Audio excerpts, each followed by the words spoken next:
नमस्ते प्रणाम। हम भोजपुरी गायक शशिलाल यादव।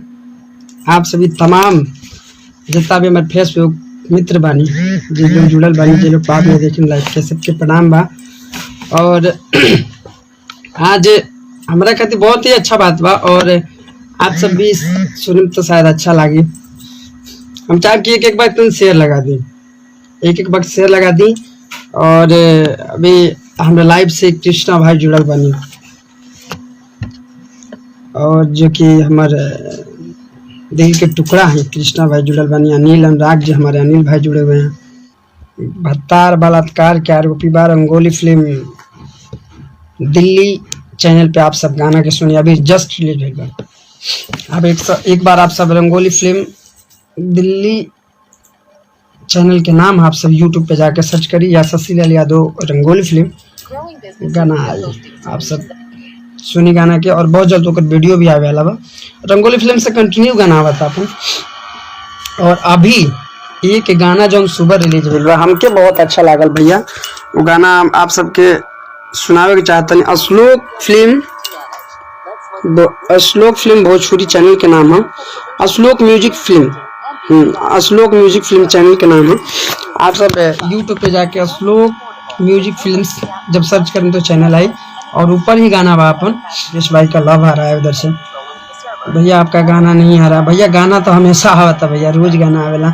लेकिन जैसे बाकी शशिलाल एंटरटेनमेंट से गाना आवा था, रंगोली फिल्म से गाना आवा था, श्लोक म्यूजिक से आवा था, TF से आवा था, तो अदर कंपनी से आवा था। तो आप सब के हम बतावे के चाहे कंटिन्यू गाना आवेला। आप सब शशिलाल एंटरटेनमेंट चैनल के कमेंट बॉक्स में कम्युनिटी में आके चेक कर सकते हैं। हमेशा गाना रोज गाना आवेला। यदि हमारे चैनल से नहीं क्या होता कहीं और से आवता।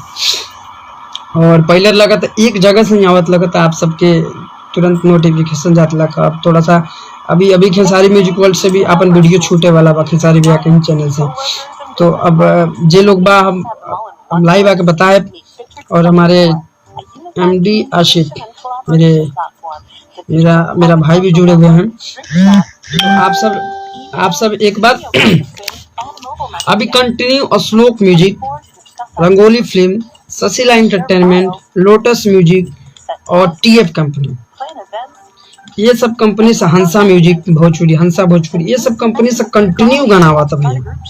ये सब अभी लोटस म्यूजिक जैसे रंगोली फिल्म, अश्लोक म्यूजिक, हंसा भोजपुरी और TF कंपनी, शशिलाल एंटरटेनमेंट, ये 6 कंपनी से हमेशा गाना आवा था भैया।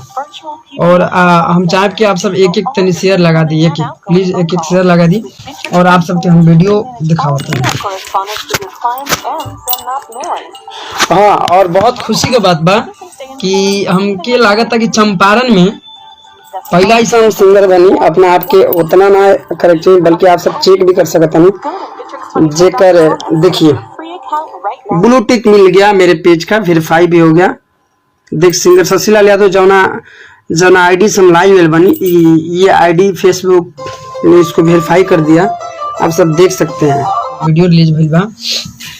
और हमके लागत था कि भैया आप सब एक बार वीडियो देखें तो बहुत पसंद आई। बिल्कुल जैसे कि होला हमने के बहुत लोग के साथ ही होला उस टाइप के गाना बा। और गाना लिखले बनी हमारे अभिषेक सिंह आरा, भैया का नाम अभिषेक सिंह, वहाँ के आरा से बिलोंग करी ले। तो अपन डिस्ट्रिक्ट के नाम अपना नाम के साथ जोड़ी ले, बहुत अच्छा बात बा।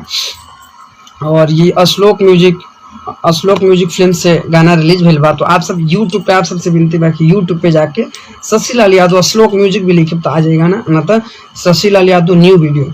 और आप सबसे विनती बा कि चैनल के सब्सक्राइब करें। और हम जाने चैनल के भैया काउंट करनी है, इस चैनल के आप सब प्लीज सब्सक्राइब कर ली। Shashilal entertainment, rangoli film Delhi, lotus music Bhojpuri, TF company और आपको हंसा भोजपुरी और श्लोक म्यूजिक फिल्म। तो आप सबको बताइए कि चपले रहा व्यास। थैंक यू मेरे पप्पू हैरान भाई। और अब हम दीदा साहब आप सब एक शेयर लगा दी भाई का थी। और आप सब ढेर सारा प्यार से बात दी।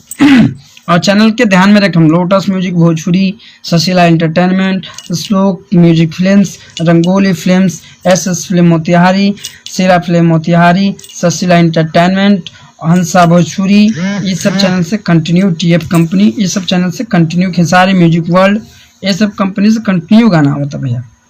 तो आप सब प्यार आशीर्वाद बनौले रही और चैनल के ढेर सारा आशीर्वाद प्यार दिला दिए। तो अब हम विदा चाहे, नमस्ते, प्रणाम, हर हर महादेव, जय भोजपुरी समाज, लव यू और गलती भूली तो माफ करें।